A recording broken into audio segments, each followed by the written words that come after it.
नमस्कार, सत्यवार्ता टीव्ही न्यूजमध्ये आपले मनापूर्वक स्वागत। मी आहे लवलेश सुतार। चला पाहूया आजच्या महत्त्वाच्या बातम्या। भिवंडी तालुक्यातील पारिवली परिसरात सकल हिंदू समाजाच्या वतीने विराट हिंदू संमेलनाचे आयोजन करण्यात आले होते। शनिवार दिनांक 16 रोजी जिल्हा परिषद शाला मैदान कवाड येथे पार पडलेल्या या संमेलनाला परिसरातील नागरिकांचा उत्स्फूर्त प्रतिसाद मिळाला। या कार्यक्रमासाठी अखिल भारतीय संत समिती कोकण प्रांताचे महंत श्री शिव स्वरूपानंद स्वामी, दुर्गा वाहिनी विभाग संयोजिका तथा नारी शक्ती वक्त्या सौ ज्योत्सना ताई पाटील आणि विश्व हिंदू परिषद केंद्रीय सत्संग प्रमुख पूजनीय महेंद्र नथुराम वेदक यांची प्रमुख उपस्थिती लाभली। संमेलनात लभ जिहाद, धर्मांतर आणि गोहत्येसारख्या विषयांवर मार्गदर्शन करण्यात आले। उपस्थित मान्यवरांनी हिंदू समाजाने संघटित राहून सामाजिक आणि सांस्कृतिक मूल्यांचे संरक्षण करण्याचे आवाहन केले। या विराट हिंदू संमेलनात परिसरातील महिला, पुरुष आणि युवती मोठ्या संख्येने सहभागी झाल्याचे पाहायला मिळाले। श्रीराम जय श्रीराम, जय जय श्रीराम, भारत माता की, छत्रपती शिवाजी महाराज की, धर्मवीर संभाजी महाराज की, सनातन वैश्विक हिंदू धर्म की उपस्थित सर्वच सकल हिंदू समाजातील व्यक्तींना विनंती राहील की कृपया आपण आसनस्थ व्हायचं आहे। तसेच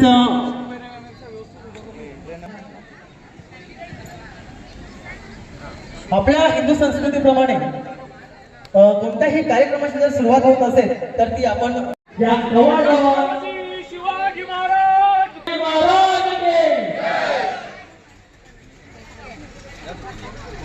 धर्मवीर संभाजी महाराज की जय भवानी, जय जय भवानी, जय श्रीराम। जे कार्यकर्ते मान्य श्री हर्षजी डोंगरे करते, तर हर्षजी डोंगरे यांना विनंती असेल की त्यांनी महंत श्री शिव रूपानंद स्वामीजी यांचा स्वागत सत्कार आणि सन्मान करायचा आहे। जय श्रीराम, जय श्रीराम, जय श्रीराम, जय जय जय श्रीराम, जय जय श्रीराम, जय भवानी, जय भवानी, छत्रपती शिवाजी महाराज की, धर्मवीर संभाजी महाराज की। असेल तर आपण थोरा मोठ्यांचा आशीर्वाद घेत असतो आणि हीच मला वाटतं संस्कृती आहे आणि याच संस्कृतीचे दर्शन वैशालीताईंना पौर्णिमाताईंनी घडवलेलं आहे। बोला जय श्रीराम, दोन हात वर करून जय जय श्रीराम, जय भवानी, छत्रपती शिवाजी महाराज की। परिचय आपण करून देण्यात यावा त्यांना विनंती करत आहे। जय श्रीराम। आता विविध खेळाडूंचा सहभाग त्यांच्या वक्तृत्वात असतो। वक्ता सर्वांना माझा नमस्कार। हिंदू समाजावर अनेक आक्रमणे झाली, आपण पाहतच आहोत। प्रस्तावनेमध्ये उल्लेख झाला धर्मांतरण, लव जिहाद, लँड जिहाद, असे अनेक जिहाद जे आहेत हे आक्रमण आहेत। आपण पाहत असतो, ऐकत असतो आणि मग आपल्याला वाटतं हे कुठंतरी अहिल्यानगरमध्ये होतं, नाशिकमध्ये होतं, भिवंडीत होतं, पण माझ्या गावात काही होत नाही म्हणून आपण ऐकत असतो पण त्यावर विचार विनिमय करत नाही। हा पण मला सांगायला आनंद आहे की आज माझा हिंदू समाज जागृत झाला आहे। आपला इतिहास रक्तरंजित गौरवशाली असा इतिहास आहे। त्यामध्ये शूरवीर राजे, वीरांगणा ज्यांनी आपल्या देशाच्या धर्माच्या रक्षणासाठी रक्त सांडलं, यातना सहन केल्या। छत्रपती शिवाजी महाराज, छत्रपती संभाजी महाराज, राणा प्रताप, जिजाऊ माँसाहेब, झाशीची राणी राणी पद्मिनी अशा हजारो वीरांच्या पुण्याने आज आपण सर्व हिंदू आहोत. संभाजी महाराजांनी 40 दिवस मरण यातना भोगल्या. आपल्याला तो चित्रपट सुद्धा पाहत नाही. त्यांना किती दुःख होत असेल. आपण हे म्हणून गप्प नाही बसलं पाहिजे की माझ्या घरी आलं नाही. हे जगाच्या पाठीवर 57 इस्लामिक राष्ट्रे आहेत.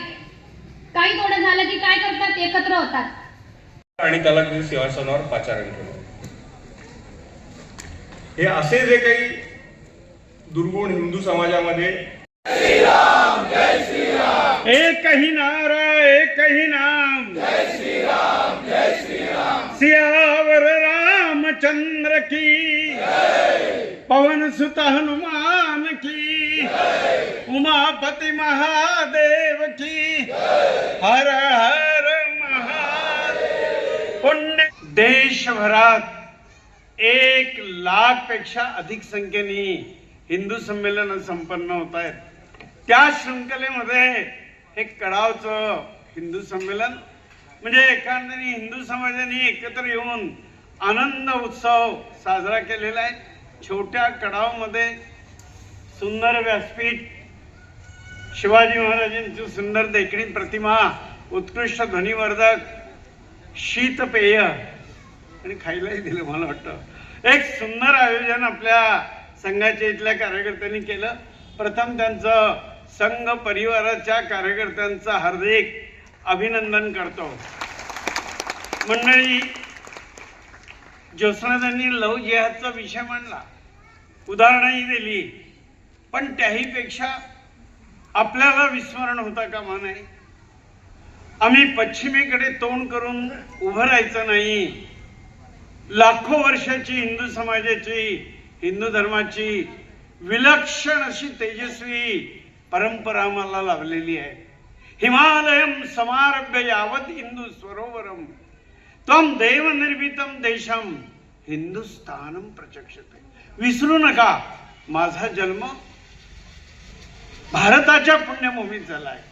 आम्ही असेल त्याला उत्तर ज्योत्स्नाताई काय त्या केरला स्टोरीत त्या मुलींनी सांगितलंय, आई वडिलांनी आमच्यावर हिंदू धार्मिक संस्कार केलेच नाहीत. त्याचा दुष्परिणाम आहे. आणि म्हणून घराघरात धार्मिक वातावरण पाहिजे, धार्मिक संस्कार मुलांमुलींवर झाले पाहिजेत. घरातली ग्रहस्वामिनी सर्व अर्थाने आध्यात्मिक आणि धार्मिक असली पाहिजे. घर जर आपलं आध्यात्मिक धार्मिक असेल तर लव जिहादची घटना घडणार नाही. भले लोकसंख्या कमी असेल, कारण कौरवांना हरवण्यासाठी 5 पांडव पुरेसे होते, 5 पांडव. त्यामुळे मी असं मानतो, या ठिकाणी जे जमलेले आहेत ते 100% कॅरेट सोनं आहे, 100% कॅरेट. कारण मी नेहमी बघत असतो, कारण सर्वात मोठी अवघड गोष्ट काय असेल तर हिंदूंना जागरूक करणं ही अतिशय अवघड गोष्ट आहे. कारण हिंदू बऱ्याच प्रमाणामध्ये कुंभकर्णाची झोप झोपलेला आहे, कुंभकर्णाची झोप. आणि त्याला जागा करण्यासाठी जे काय आपण जमलो आहोत, समजा या देशाचं रक्षण करण्यासाठी 3 लोक पुरेसे आहेत. 3, एक संत, संघ आणि सैनिक. हे 3घच फक्त देशाचं रक्षण करू शकतील. सध्या संघाचा शताब्दी वर्ष सुरू आहे. संघ शताब्दी सुरू असताना प्रत्येक मंडळात हा कार्यक्रम होणार आहे. एकूण आनगाव तालुक्यात 9 मंडळ आहेत. या 9च्या 9 मंडळात कार्यक्रम होणार आहेत. सध्या 2 मंडळात कार्यक्रम झालेला आहे. उद्या आमचं ज्या लव जिहाद, धर्मांतरण, गोहत्या हे विषय जर फोफावलेले आहेत, यांना आला बसण्यासाठी हिंदू समाजाने एकत्र येणं गरजेचं आहे. हिंदू समाजाला काय आव्हान करतो? तेच की एकत्र आलं पाहिजे, हिंदू म्हणून एकत्र आलं पाहिजे. या जिहाद्यांना कुठेतरी एक आव्हान म्हणून उभे राहिलं पाहिजे. आजच्या या कार्यक्रमाच्या निमित्ताने म्हणजे संघाला 100 वर्ष पूर्ण झाली आणि या 100च्या निमित्ताने समाजामध्ये जो हिंदू समाज आहे, हा समाज हिंदू म्हणून एकत्र आला पाहिजे आणि आता जे हिंदू समाजापुढे, हिंदू धर्मापुढे जे काही आव्हाने आहेत त्याच्यामध्ये आपण बघतो की लव जिहाद सारखा मोठं आव्हान आहे, लँड जिहाद सारखं मोठं आव्हान आहे आणि याला कुठेतरी आळा घालण्यासाठी हिंदू म्हणून आपण एकत्र आलो पाहिजे. संघ 100 वर्ष काम करतच आहे, परंतु पूर्ण हिंदू समाजाने हा आपला विषय आहे किंवा आपल्या धर्मासाठी आपण एकत्र येऊन काम केलं पाहिजे या उद्देशाने आपण हा हिंदू संमेलनाचे अनेक कार्यक्रम या संपूर्ण देशभर आपण करत आहोत आणि त्याच्याच निमित्ताने कवाड गावामध्ये ह्या पारिवली मंडळाचा जो हिंदू संमेलन होता हा आज या ठिकाणी आपण सहभागी साजरा केलेला आहे. व्हिडिओ आवडला असेल तर लाईक करा, आपल्या मित्रांसोबत शेअर करा आणि सत्यवार्ता TV न्यूज चॅनलला सबस्क्राईब करायला विसरू नका. धन्यवाद.